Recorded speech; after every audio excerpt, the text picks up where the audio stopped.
Que la paz de Dios nuestro Padre, que el amor de su Hijo Jesucristo y la comunión de su Santo Espíritu sea bendiciéndonos grandemente en esta noche. Hoy es nuestro sexto día de conferencias. Le agradezco a Dios por habernos bendecido, por esta comunión, por esta hermandad y también por lo que hemos aprendido de la poderosa y bendita palabra de nuestro Dios. Hoy día vamos a continuar con Romanos capítulo 12, desde los versículos 9 en adelante.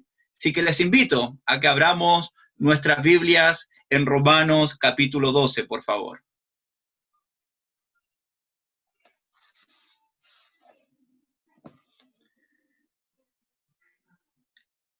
Hemos estado hablando cómo nuestra relación con Dios afecta las demás relaciones.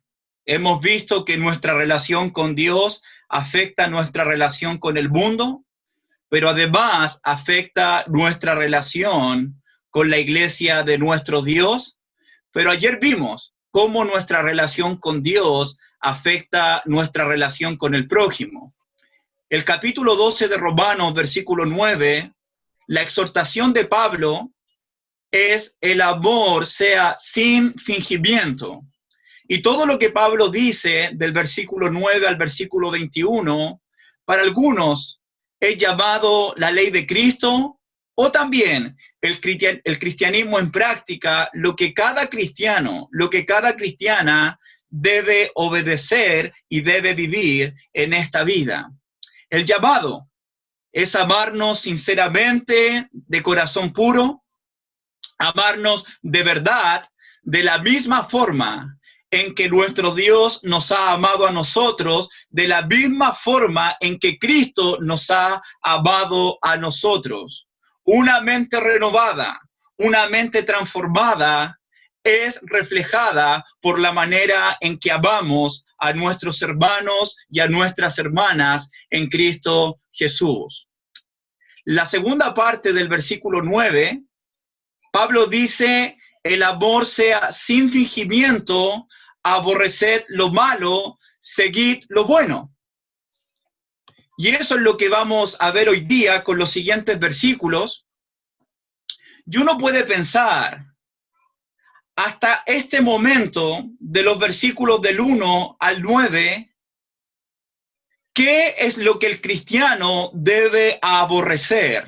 Aborrecer es un sinónimo de odiar. Pablo dice aborrecer lo malo. Podríamos ver lo primero que el cristiano debe aborrecer, según el capítulo 12, versículo 2, el sistema de este mundo, el sistema pecaminoso de este mundo. Por eso Pablo dice de una manera negativa, no os conforméis a este siglo. 2, lo que el cristiano debe aborrecer hasta este momento, según el versículo 3, es no creerse superior a los demás, que en el cristiano no exista vanagloria, que en el cristiano no exista jactancia. Pablo dice no tener un concepto más alto de sí que el que debemos tener. Y por último, según la clase del día de ayer, lo que el cristiano debe aborrecer es el amor fingido, que es sinónimo del amor falso o el amor hipócrita. Eso es lo que el cristiano hasta ahora, según este capítulo, es lo que debe odiar, es lo que debe aborrecer. Y Pablo dice aborrecer lo malo. Sin duda, hermanos, que si realmente un cristiano ama a Dios y ama a su hermano, va a aborrecer, va a odiar todo lo que es malo. El cristiano que ama a Dios y que ama a su prójimo va a aborrecer el pecado, va a aborrecer la maldad, va a aborrecer las tinieblas. ¿Por qué? Porque estas prácticas manchan y dañan nuestra comunión con Dios y nuestra comunión con el prójimo. ¿Cómo alguien puede decir, yo amo a Dios, yo amo a mi hermano, pero al mismo tiempo tolera y acepta el pecado? ¿Es posible amar a Dios, amar al prójimo, pero a la misma vez tolerar y aceptar el pecado? Por supuesto que no. No se puede. No se puede amar a Dios y amar al hermano y al mismo tiempo aceptar y tolerar el pecado. Y uno tiene que preguntarse por qué. Porque el pecado destruye mi relación con Dios y mi relación con el prójimo. Lo único que hace el pecado es destruir, es dañar, es matar cualquier relación de amor. Por lo tanto, cualquier persona, cualquier creyente, cualquier hermano que ama verdaderamente a Dios y a su prójimo va a aborrecer de todo corazón el mal. El Salmo 97:10 dice algo bien importante.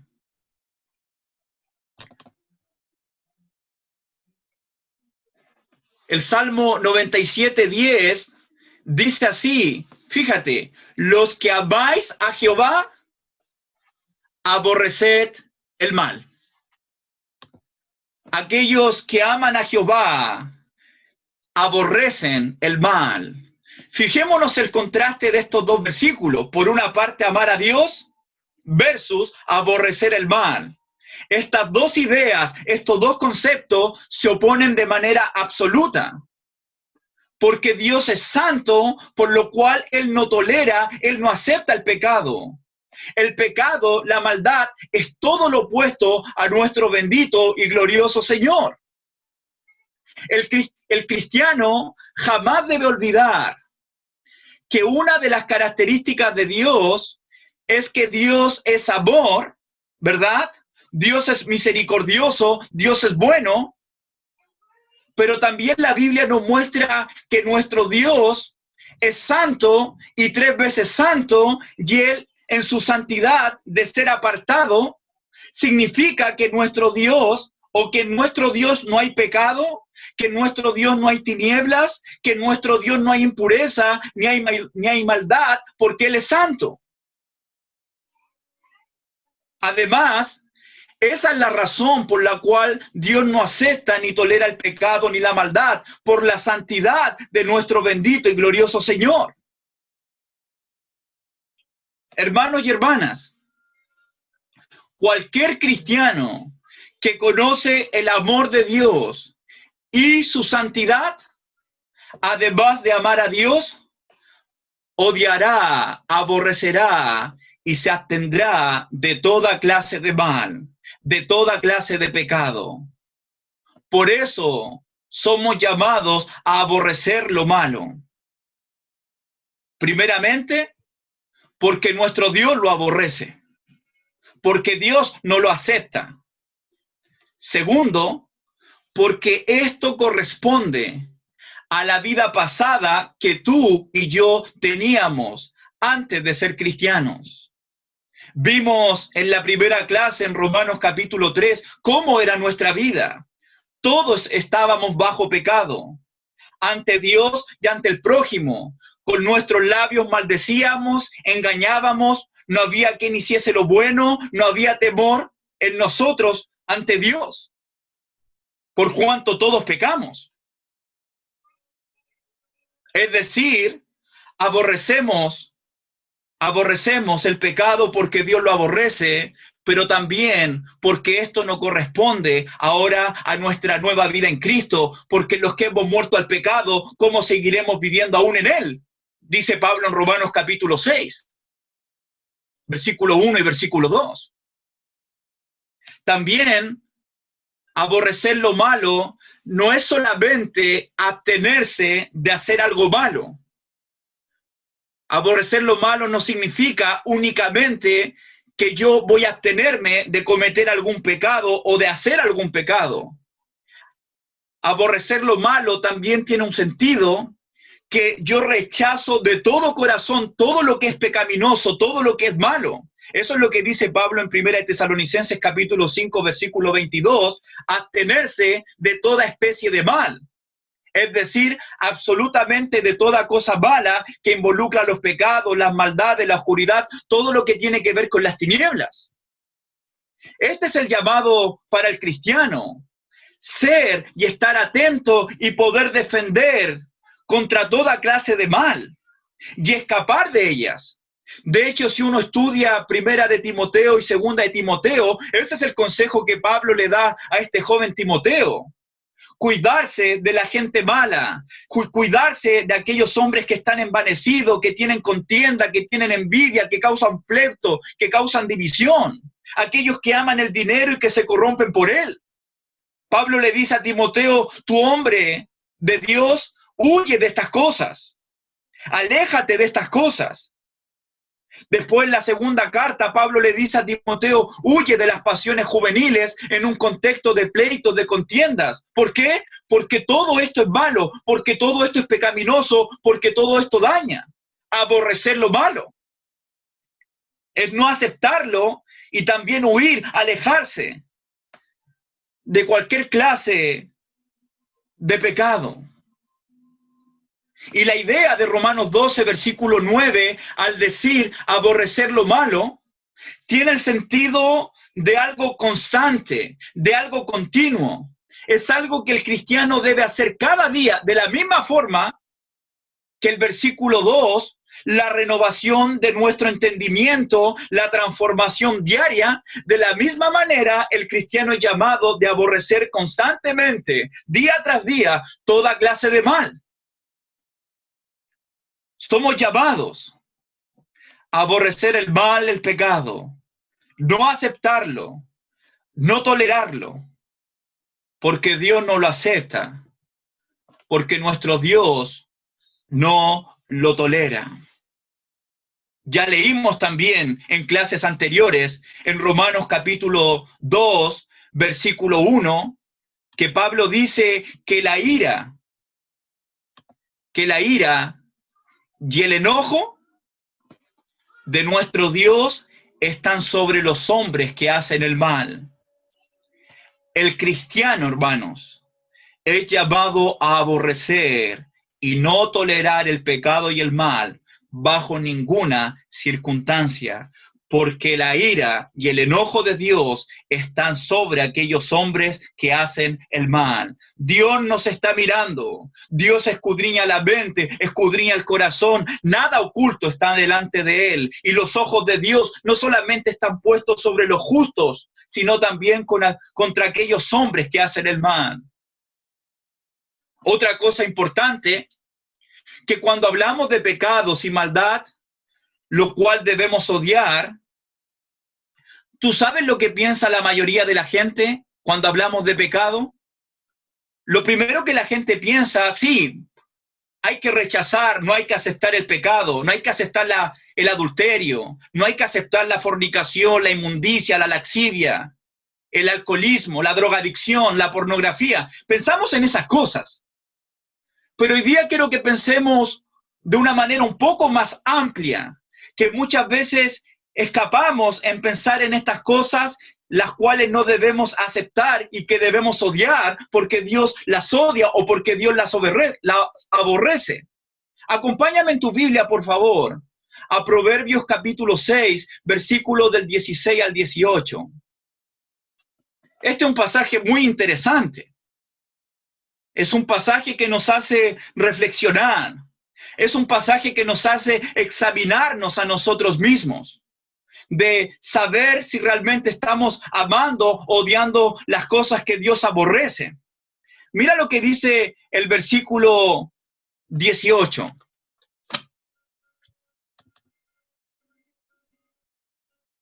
Versículo 16, perdón. Y lo voy a leer aquí en la pizarra. 6 cosas aborrece Jehová, ponga atención. Hay 6 cosas que Dios odia, hay 6 cosas que Dios aborrece, y aún 7 Él abomina con su alma. 6 cosas Dios rechaza absolutamente y las odia, las aborrece, pero hay una que Él la aborrece con toda su alma, con todo su corazón. ¿Cuáles son estas 7 cosas? Versículo 17. Los ojos altivos. 2, la lengua mentirosa. 3, las manos derramadoras de sangre inocente. 4, el corazón que maquina pensamientos inicuos, los pies presurosos para correr al mal. 6, el testigo falso que habla mentiras. Y mira la séptima, el que siembra discordia entre los hermanos. ¿Lo habías leído antes? ¿Entendemos realmente lo que Dios aborrece en este pasaje? Porque Pablo nos dice en Romanos aborrecer el mal, aborrecer el pecado, y la Biblia en Proverbios nos muestra claramente lo que Dios aborrece o lo que Dios odia. Hermanitos, hermanas, nuestro Señor, nuestro Dios, aborrece, odia el orgullo. Él aborrece, él odia la gente que tiene ojos altivos, que son arrogantes, que son vanagloriosos, que se creen superior a los demás. Dios aborrece aquellos ojos, aquellas personas. Dios odia la mentira. Dios odia a aquellos que no son sinceros con sus palabras. Él aborrece a aquellos que están derramando, que están asesinando personas inocentes, aquellos que le quitan la vida a los demás. Dios aborrece los planes de maldad de los incrédulos de cualquier tipo. Él aborrece a las personas que corren y que se entregan al pecado, al placer, al libertinaje para hacer lo malo. Él odia, él aborrece cuando alguien habla falsedad contra su prójimo, cuando hay murmuración. Y sobre todo, Dios aborrece con su alma, con su corazón, cuando hay personas que crean discordia, que crean división y crean problema entre los hermanos. Aquellos que causan división entre los miembros del cuerpo del pueblo de Dios, que es la iglesia. Fíjate qué fuerte este pasaje, pero es una realidad, porque Dios lo aborrece, y Pablo nos dice en Romanos que la nueva vida en Cristo consiste en aborrecer lo malo. Y yo debo preguntar en esta noche, ¿estamos aborreciendo las cosas que Dios aborrece? ¿Estamos aborreciendo todas estas prácticas pecaminosas? A veces pensamos en las personas que tienen estos comportamientos en su vida y que Dios aborrece. Y decimos, mira a la hermana que habla falsedad, mira al hermano que causa discordia, mira el hermano que tiene ojos altivos. Pero ¿nos hemos examinado a nosotros mismos? No pensemos en el prójimo en esta noche. Esto no se trata del prójimo, se trata de mi vida, de mi corazón, del querer crecer o no. De tener una mente renovada para así tener una vida transformada. Esta es la idea del estudio. Por eso es tan importante todo Romanos capítulo 12. Porque hay algo, esto no se predica a menudo y es muy importante porque tiene que ver con lo que Dios quiere para nuestras vidas. Por eso debemos preguntarnos en esta noche, sin pensar en el prójimo, sin pensar en los demás, ¿hay altivez o arrogancia en mi vida? ¿Cómo son los dichos de mi boca? ¿Son palabras verdaderas, sinceras, honestas? ¿O digo mentiras? ¿Qué clase de pensamientos tengo yo? ¿Pensamientos buenos que agradan a Dios o pensamientos malos?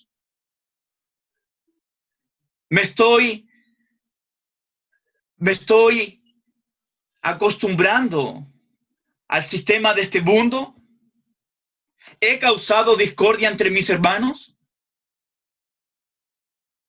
Uno tiene que pensar en estas cosas para poder crecer, para poder mejorar, para vivir vidas que agradan al Señor.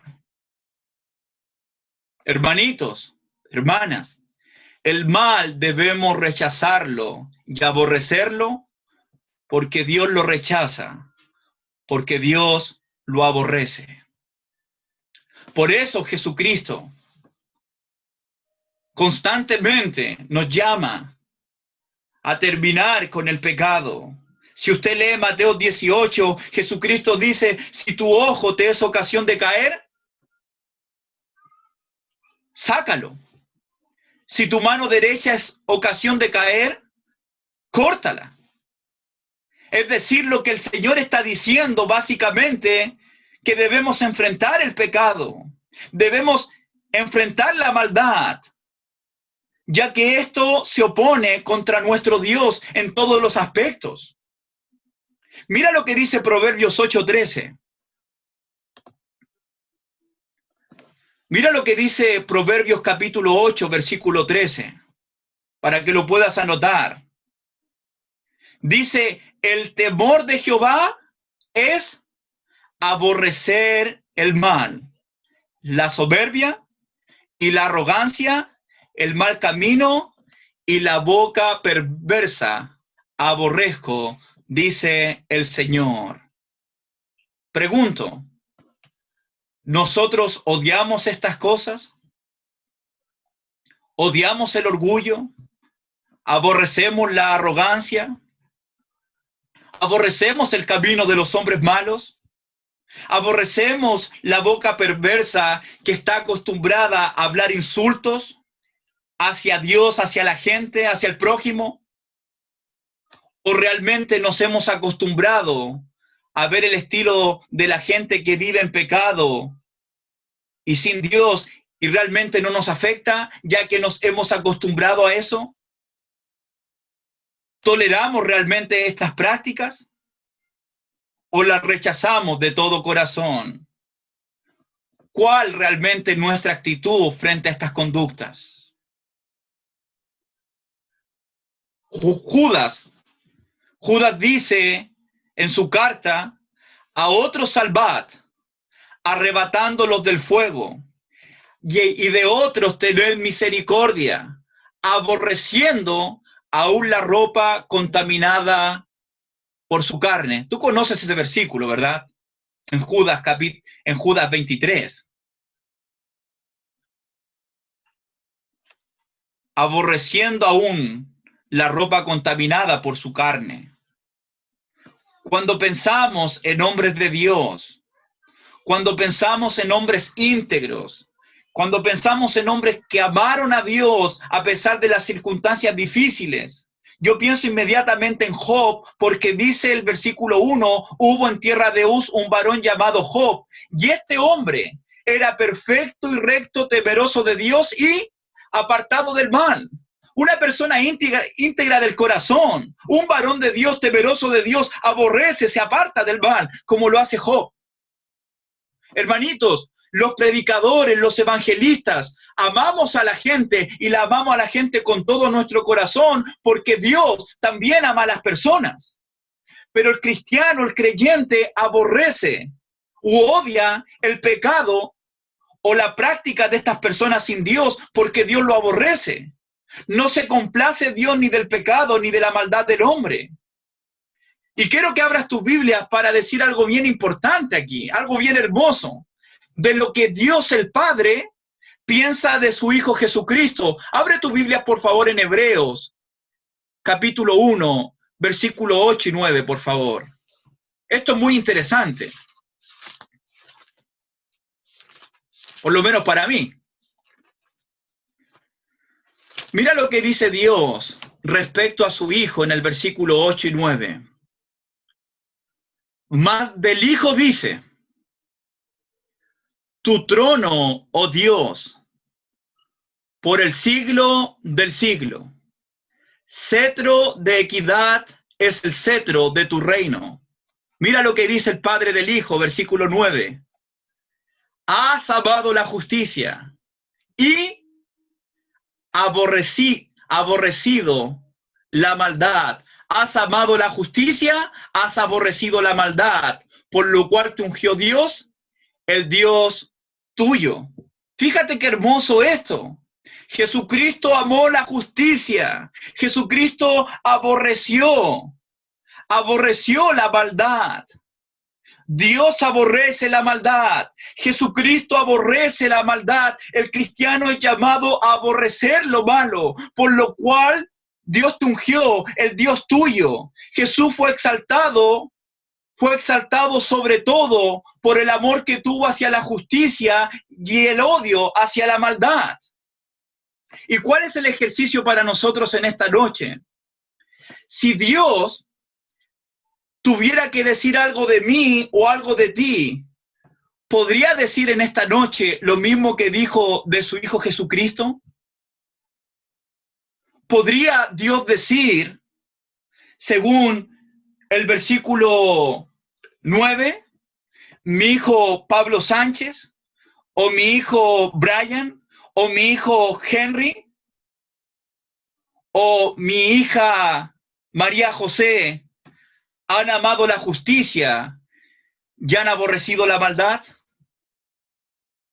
¿Podría Dios decir eso de nosotros, al igual como lo dijo de su Hijo Jesucristo? Y tú puedes poner tu nombre ahí. Hermanos, hermanas, aborrecer lo malo nos identifica con nuestro Dios Padre. Aborrecer lo malo nos identifica con su Hijo Jesucristo, porque Dios el Padre y Dios el Hijo han aborrecido el mal y el pecado.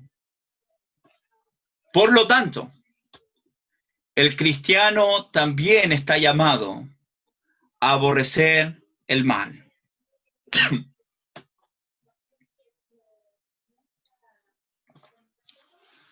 Un verdadero cristiano odia el mal. Escúcheme bien, esto es muy importante. Un verdadero cristiano, una verdadera cristiana, odia el mal, aborrece el pecado por lo que el mal y el pecado es. No por las consecuencias que van a enfrentar si hacen el mal o hacen el pecado. ¿Se entiende? El cristiano verdadero aborrece el pecado, aborrece la maldad por lo que ellas son, no por las consecuencias que van a recibir si llegan a pecar o a hacer la maldad. Dios odia, Dios aborrece el mal, el pecado, por la naturaleza santa de Dios. El cristiano aborrece el mal porque Dios lo aborrece, pero también el cristiano ama lo que Dios ama. También porque el creyente es una persona nueva en Cristo. Somos personas santas que pertenecemos ahora a nuestro Señor y Salvador Jesucristo. Por lo tanto, podremos decir, ya no vivo yo, mas Cristo vive en mí. Hermanos y hermanas, hay algunas personas que odian el mal simplemente, únicamente, por el miedo a enfrentar las consecuencias. Pero no es la motivación en el corazón del creyente. El verdadero cristiano odia el mal, no porque temes a las consecuencias de pecar, sino porque el cristiano ama la santidad de Dios, ama su nueva posición en Cristo, porque ama a Dios, porque ama al prójimo, porque sabe que él renunció a esa vida antigua, porque ha muerto al pecado, porque ya corresponde a su vida antigua. Pregunto, ¿por qué tú odias el mal y el pecado? ¿Por qué yo odio el mal y el pecado? ¿Por las consecuencias del pecado? ¿O por lo que el pecado es ante los ojos de nuestro Dios? Odiamos el mal, aborrecemos el mal o el pecado por lo que son primeramente, ya que esto se opone a Dios en todos los aspectos, porque Dios es santo y 3 veces santo. El cristiano aborrece el mal porque ahora tenemos una nueva vida en Cristo, gracias al amor y a la misericordia de nuestro Dios.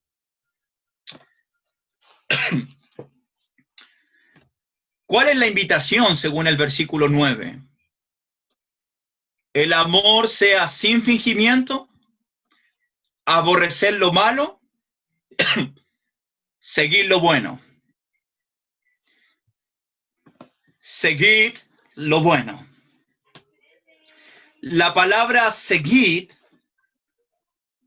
la idea de esta palabra aquí es estar apegado, eso significa la palabra, es estar apegado o aferrarse íntimamente a lo que es bueno.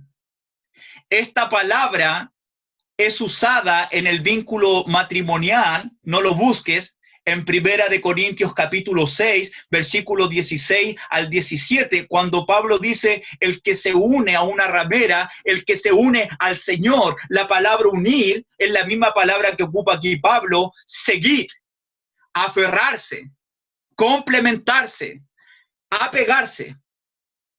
En la misma palabra que vemos en Hechos capítulo 8, versículo 29, tampoco lo busques, pero para que lo anote, cuando el Espíritu Santo le dice a Felipe, júntate a ese carro. La palabra juntarse es apegarse, es aferrarse, es unirse a ese carro donde venía el etíope. Es decir, que esta palabra, seguir lo bueno, seguir, significa pegamento. Y lo que Pablo está diciendo en el versículo 9, a los cristianos, apéguense, aférrense, únanse, no se separen jamás de todo lo que es bueno. Nunca dejemos lo bueno, nunca nos separemos de lo bueno. Seguir lo bueno. Y uno tiene que preguntarse en esta noche, ¿cómo sabemos lo que es bueno y lo que no es bueno? Ya Pablo dijo en Romanos capítulo 12, versículo 1, así que hermanos, ruego por las misericordias de Dios que presentéis vuestros cuerpos en sacrificio vivo, santo, agradable a Dios, que es vuestro culto racional. No os conforméis a este siglo, sino transformado por medio de la renovación de vuestro entendimiento, para que comprobéis. ¿Qué cosa? ¿Cuál sea la voluntad de Dios? No dice así. ¿Cuál sea la buena voluntad de Dios, agradable y perfecta? ¿Cómo el cristiano puede saber lo que es bueno? A través de la palabra de Dios, a través de las escrituras, a través de este mensaje que es inspirado por el Señor, esta palabra que es viva, que es eficaz. La palabra de Dios nos muestra lo que es bueno, lo que es malo, lo que agrada a Dios y lo que no agrada a Dios. Por eso yo estoy muy feliz por la Iglesia de Cristo en Pilanquí. Todos los días están estudiando la palabra de Dios. Y ese es un motivo de gozo, de alegría, porque hay hermanos, ustedes mis hermanos, que aman la palabra de Dios. Y Dios nos va a hacer crecer, y Dios nos va a ayudar, y Dios nos va a abrir el entendimiento de saber qué es lo que es bueno ante los ojos de Dios, para así vivir conforme al estándar puesto por Dios para nosotros en este mundo. Sin duda, hermanitos, es tan fundamental la palabra de Dios, es tan importante la palabra de Dios, porque estamos en un mundo que llama bueno a lo que Dios llama malo y llama malo a lo que Dios llama bueno. Eso es lo que dice Isaías capítulo 5, versículo 20, lo voy a leer, que lo tengo acá escrito. Dios dice, ay de los que a lo malo dicen bueno, y a lo bueno malo, que hacen de la luz tinieblas y de las tinieblas luz, que ponen lo amargo por lo dulce y lo dulce por lo malo. Estamos en un mundo que está llamando bueno a lo que Dios aborrece, a lo que es malo, pero también están llamando malo a lo que Dios o lo que para Dios es bueno. Por eso la palabra de Dios debe estar en nuestra mente, en nuestro corazón, en nuestra vida, para poder comprobar qué es lo bueno ante los ojos de Dios, porque fuimos creados para alabanza de Dios, para agradar a Dios y para hacer lo que Dios quiere de nuestras vidas. Aborrecer lo malo, seguid lo bueno, dice el apóstol Pablo en el versículo 9. Por esa razón, no nos conformamos a este siglo, no nos adaptamos a este siglo, porque el mundo se opone a Dios, el mundo no se conforma a Dios, el mundo va contra Dios y se opone a Dios en todos los aspectos. Pero ya vimos que la manera en que el cristiano tiene para saber lo que es bueno es por medio de la renovación de la mente. a causa de la palabra de Dios. La palabra nos ayudará a determinar, a comprobar lo que es bueno para Dios, para que así nos apeguemos, para que así nos aferremos, para que así nos unamos, para todo lo que Dios nos muestra en su palabra que es bueno. Por eso es importante lo que dice Pablo: toda la escritura es inspirada por Dios y es útil para enseñarnos, para corregirnos, para redarguirnos, para instruirnos en justicia, a fin de que el hombre de Dios sea perfecto, enteramente preparado para toda buena obra. La palabra de Dios nos muestra qué es lo bueno, de tal manera que podamos hacer toda buena obra. Segunda de Timoteo capítulo 3, versículos 16 y 17. Hermanitos, que Dios nos ayude a amarnos de corazón sincero y seguir siempre lo bueno que agrada a nuestro Dios. Versículo 10. Amaos los unos a los otros con amor fraternal, en cuanto a honra, prefiriéndoos los unos a los otros. Como vimos en los versículos 4 y 5, Pablo habló de que somos miembros y que nos pertenecemos los unos a los otros. Eso es lo que Dios ha hecho y eso es lo que Dios quiere que nosotros entendamos. Somos miembros del mismo cuerpo, por lo tanto, nos pertenecemos los unos a los otros. Y la imagen aquí es que la iglesia es un cuerpo, somos la misma familia de Dios. Somos la familia de Dios, somos parte de la familia de nuestro Dios. Y aquí Pablo va a extender la idea acerca del amor personal al amor que debe existir entre la familia de Dios, entre los cristianos, entre la iglesia, el cual no debe ser primeramente con fingimiento, porque Pablo ya dijo en el 9, el amor sea sin fingimiento, sino el amor que a Dios le agrada en su iglesia, en el cuerpo de Cristo, en la familia de Dios, es un amor sincero y verdadero. Y algo que quiero decir, hay una diapositiva que en el lenguaje original, voy a esperar que la coloquemos, que esto es muy interesante.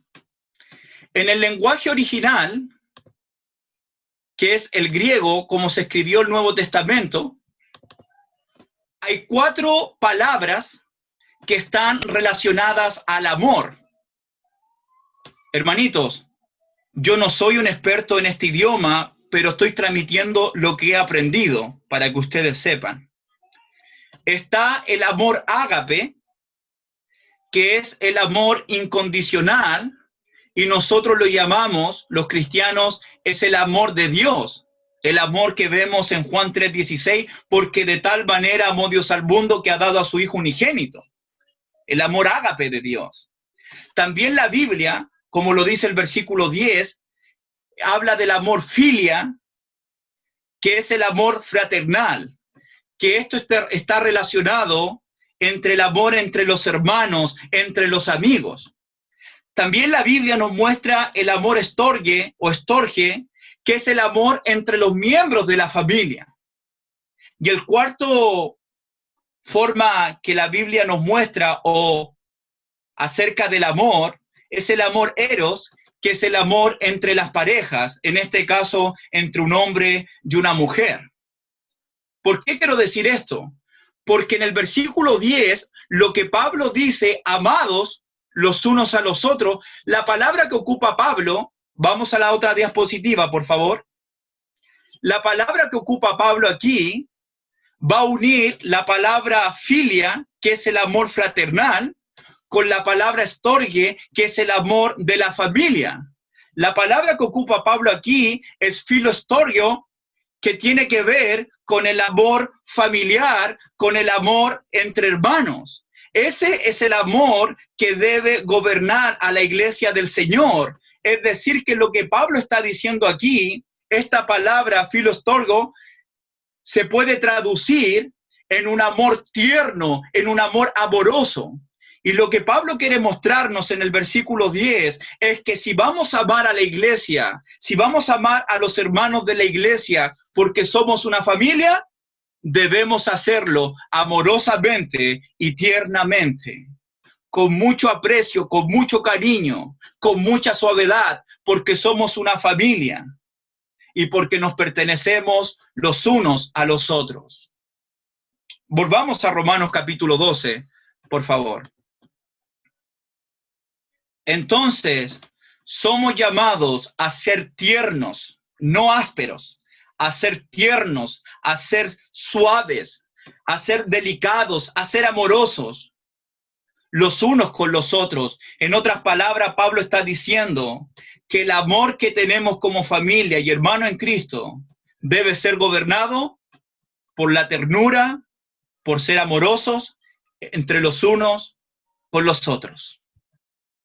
Mira qué lindo lo que Pablo dice acerca de la iglesia, que es la familia más hermosa que tenemos, la iglesia de nuestro Señor y Salvador Jesucristo. Sin duda, hermanos,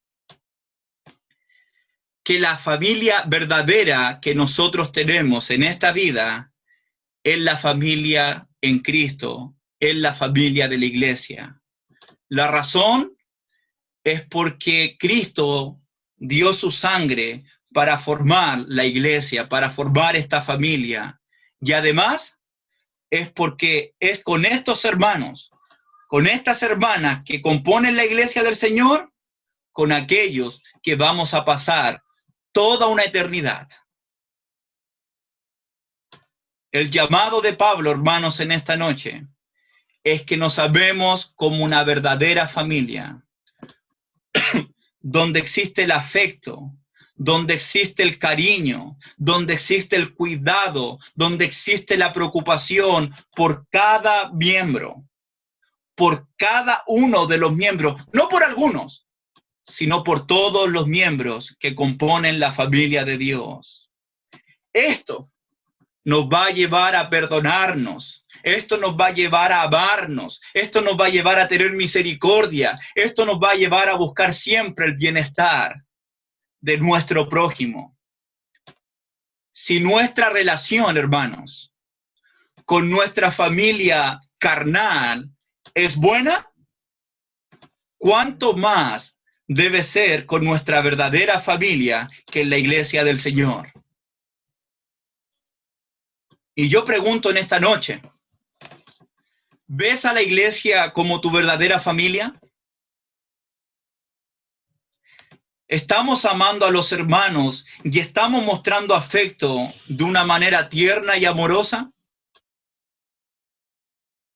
Hermanos, hermanas, los miembros de una familia saludable conocen bien los defectos, conocen bien las debilidades, conocen bien las luchas que tienen los demás miembros de una familia, pero se aman de todos modos. Aunque hayan conflictos, aunque hayan diferencias, aunque haya desánimo, la familia se apoya, ¿verdad? La familia saludable es un lugar donde cada miembro, cuando el hijo, la madre, el hermano, el primo, pueden hablar francamente de sus luchas, de sus preocupaciones, de sus tentaciones, incluso aunque sean bien íntimas. Pero aún así reciben el apoyo, reciben la fortaleza de los demás miembros de la familia. Es decir, que los miembros encuentran su refugio, incluso cuando surgen problemas en la propia familia. Y eso es lo que debemos encontrar en la iglesia del Señor como nuestra verdadera familia. Yo puedo acudir a mis hermanos cuando estoy débil, cuando estoy sufriendo, cuando tengo alguna tentación, que ellos me fortalezcan, que ellos me ayuden, que ellos me socorren, que la iglesia sea un refugio donde yo puedo vivir tranquilamente porque están mis hermanos y mis hermanas, los cuales me aman también a mí. Y esto involucra lealtad, involucra preocupación por el otro. Se refiere al amor de relaciones cercanas, atados por los lazos familiares. Es decir, que los creyentes que están unidos en la familia de Dios deben siempre, hermanos, mostrar afecto, cariño y preocupación por los demás. Porque el versículo 10 dice, amados los unos a los otros. Esto significa que en la iglesia no puede existir amor más por algunos o un cuidado más por otros. No. El amor y el cuidado debe ser por todos y por cada miembro. Cada uno en particular. Yo me preocupo de mi hermano, de mi hermana, ella se preocupa de mí y así sucesivamente. Porque somos una familia, porque queremos que todos los miembros estén bien, que todos puedan crecer en su relación con Dios, que a nadie le falte nada. Eso es lo que muestra una verdadera familia, especialmente cuando el amor de Dios gobierna nuestras mentes y nuestros corazones.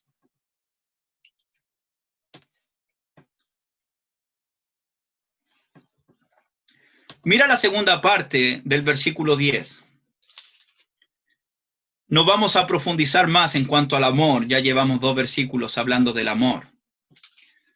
Pero el 10 dice, en cuanto a honra, prefiriéndoos los unos a los otros. Cuando existe un verdadero amor en la iglesia, vamos a tener la capacidad, hermanos, de respetarnos, de apreciarnos y también de honrarnos los unos a los otros. Y este versículo habla no solamente del amor hacia el prójimo, sino también de la humildad que existe en el creyente. Este es un versículo que podemos evaluar realmente si somos cristianos humildes delante de Dios, si somos humildes delante de los demás. ¿Por qué? Porque la verdad es que estamos en un mundo, como dije anteriormente, donde todos quieren elogios, donde todos quieren recibir respeto, donde todos quieren recibir honra sobre los demás. Por eso Pablo dice, no os conforméis a este siglo. Todos quieren sobresalir, todos quieren ser mejores a otros, todos quieren tener un renombre, todos quieren ser conocidos, todos quieren ser la persona más importante. Eso es lo que nos enseña el mundo, eso es lo que quiere el mundo, y así se maneja el mundo. Pero la iglesia es diferente. Aquel que ha renovado su mente, ha transformado su vida y ha sido gobernado por el amor de Dios, no va a pensar según el mundo, sino según los estándares de Dios. En la iglesia, cuando se trata de honra y respeto, lo que el cristiano humilde hace es siempre buscar la honra para el hermano, no para sí mismo. No es mi obra, no es mi trabajo, no es mi ministerio. No. Se trata de levantar al hermano, de honrar al hermano. Y esto tiene mucho sentido con lo que Pablo dice en Filipenses capítulo 2, versículo 3 al 4, cuando dice, estimando a los demás como superiores a él mismo, no buscando lo suyo propio, sino lo de los demás. Es decir, que cuando se trata de tener esta actitud, cada cristiano que vive humildemente y en amor, buscará. Esa es la idea de prefiriendo los unos a los otros en cuanto a la honra. Significa que el cristiano humilde, el cristiano que ama, va a buscar, pero también va a iniciar, prefiriéndonos, la manera de cómo honrar. ¿Cómo puedo honrar a mi hermano? ¿Cómo puedo honrar a mi hermana? ¿Cómo puedo hacer que mi hermano se sienta útil en la iglesia, que se sienta importante en la iglesia, que se sienta valorado en la iglesia?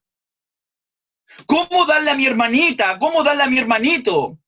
Que quizás son bien calladitos, pero sirven al Señor de todo corazón. ¿Cómo hacerlos importantes y ponerlos y darle el lugar que se merecen en el cuerpo? ¿Cómo puedo en este día buscar el bienestar de los demás? ¿Cómo puedo hacer en este día que otros crezcan y que yo mengüe? ¿Nos hemos levantado con ese pensamiento? Por lo tanto, debemos ser prontos para dar honra, prontos a dar recompensa, pronto a dar respeto, prontos a amar, pronto a satisfacer las necesidades. Esta es la prueba más genuina de humildad que puede existir. Cuando busco honrar a mi hermano y no buscar mi propia honra, mi propio reconocimiento, mi propio respeto, mi propio renombre. Esa es la prueba más genuina de un corazón humilde. Cuando levanto a otros y no me levanto a sí mismo. Renovaos por medio de la renovación de vuestro entendimiento, transformados, por medio de la renovación de vuestro entendimiento. No se conformen al mundo, confórmense a Dios. Porque en el mundo se ven todas estas cosas, pero no es así en la iglesia del Señor. No servimos, hermanos, en el reino. No servimos en la iglesia para ser honrados, para ser reconocidos, para ser admirados. No. El problema es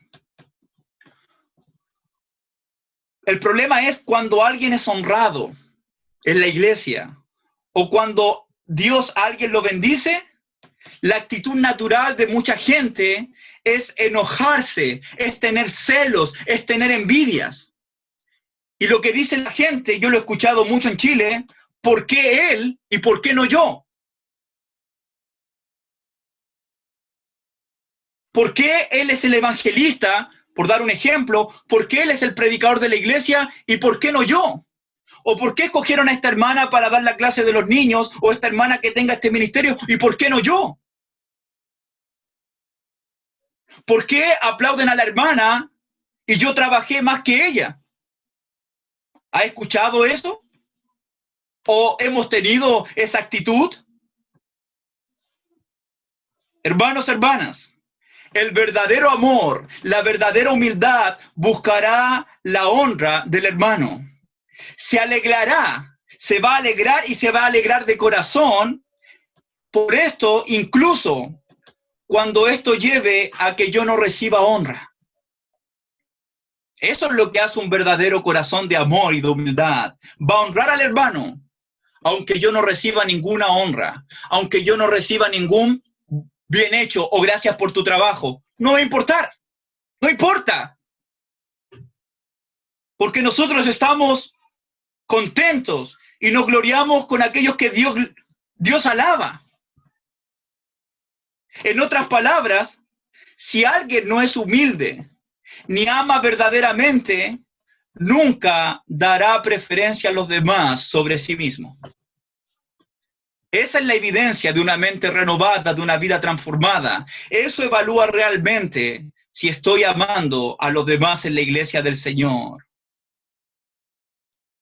Si busco o no preferencia entre los demás en vez de mi propia vida. ¿Cuánto estamos dispuestos a menguar, a no ser conocidos, pero que otros sí reciban el respeto o las alabanzas por el trabajo que realizaron? Ese es el problema que hubo con Jesús y los apóstoles en Marcos capítulo 10.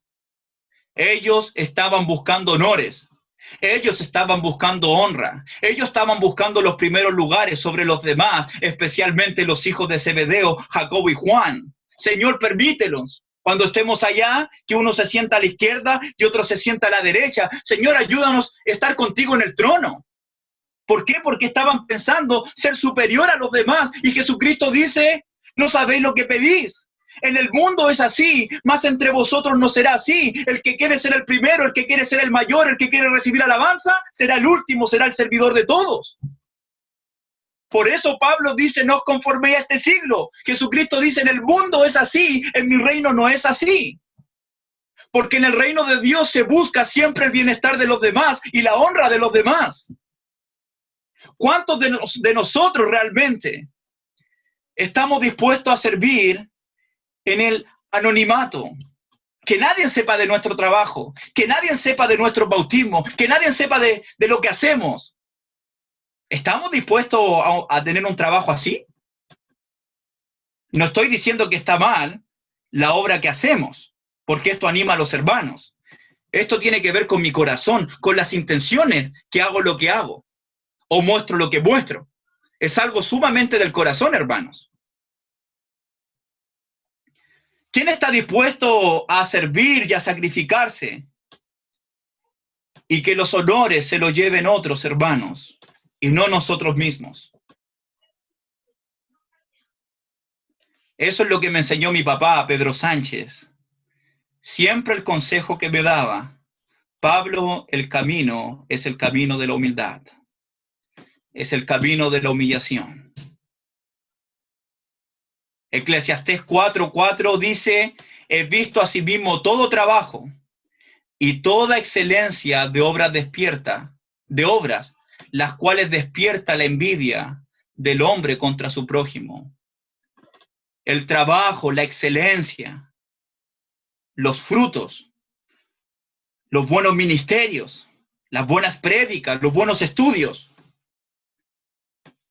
Para Eclesiastés, para Salomón, todas estas cosas de excelencia, de buen trabajo, despiertan la envidia del hombre contra su prójimo.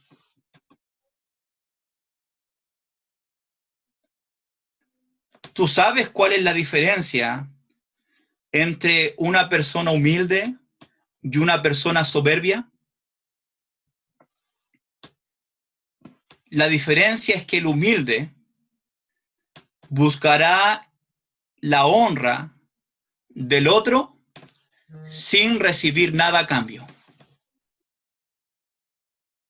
El humilde buscará honrar a otros sin recibir nada a cambio. Pero el soberbio, ¿sabes lo que dice? Te voy a honrar para que tú también me honres a mí. Lo hago conmigo para que yo también reciba honores y reconocimientos de parte tuya. El soberbio, el vanaglorioso dice, voy a hablar bien de ti, voy a apreciar tu trabajo, pero también para que tú me digas lo mismo a mí. Diferencia entre un humilde y de un soberbio. El cristiano es llamado a honrar al prójimo, no buscando su propia honra. La honra que busca el cristiano es la honra que Dios da, es aquel que Dios alaba. Entonces, podemos ver que hay dos puntos de vista frente a dar honra. El primero, el mundo da honra, el mundo da honores, pero con el propósito que lo hacen por vanidad. En cambio, el honor espiritual, el honor que Pablo muestra aquí, tiene el sentido de animar, de motivar a otros hermanos. No está relacionado para nada a la vanagloria. No, lo hacemos porque hay amor, porque hay respeto y queremos el bienestar, queremos animar, queremos fortalecer a aquellos que sirven en el reino, que muchas veces hacen trabajos que la gente no los ve, pero siguen trabajando para el Señor. Eso es la diferencia de una mente renovada y de una vida transformada. No es por vanidad, sino buscamos el bienestar de los demás. Pablo dice, en cuanto a honra, prefiriéndoos los unos a los otros. Si un cristiano anda en busca de su propia honra, es porque no está satisfecho o no se siente completo con todo lo que Dios ha hecho en su vida y todo lo que Dios le ha dado. Un cristiano que busca su propia honra no ha reconocido las misericordias de Dios, no ha renovado su mente, no ha sido transformado, no está amando a Dios y no está amando al prójimo como a sí mismo. Porque todo lo que hace Cristo es por nuestro bienestar. Todo lo que hacemos nosotros es para el bienestar de otros. En la iglesia no se trata de ti, no se trata de mí, se trata de mi hermano y de mi hermana. Por eso, hermanos, el camino más excelente, el mejor camino, es el camino del amor. Esto involucra la humildad de mi corazón, involucra mi humillación, buscando el bienestar y la honra siempre de los demás. Porque el que se humilla será enaltecido por Dios, mas el que se enaltece será humillado. Muchas gracias, mis queridos hermanos, por esta hermosa oportunidad de poder estar con ustedes aprendiendo de la palabra de Dios juntos. Espero de que estos 6 días de conferencia haya sido de mucho crecimiento espiritual, que Dios nos ayude a amar como Él amó, a servir como Él sirvió y a ser humildes como nuestro Señor Jesucristo fue humilde. Todo lo que hacemos, todo lo que somos, Pablo lo dice, porque de Él y por Él y para Él son todas las cosas, a Él sea la gloria por los siglos. Amén. Hermanitos, todo lo que hacemos es para darle gloria y honra a nuestro único, glorioso y bendito Señor. Todo lo que hacemos en la iglesia es mostrar a Cristo en nuestras vidas, porque ya no vivo yo, mas Cristo vive en mí. Es decir, que cuando nuestros hermanos nos ven, cuando yo veo a mis hermanas, tenemos que mostrar a Cristo, porque hemos muerto con Cristo, hemos sido sepultados con Cristo y hemos resucitado con Cristo para una vida nueva y para gloria y honra de Dios Padre. Les amo, mis hermanos, y que Dios me los bendiga grandemente a cada uno de ustedes. Muchas gracias.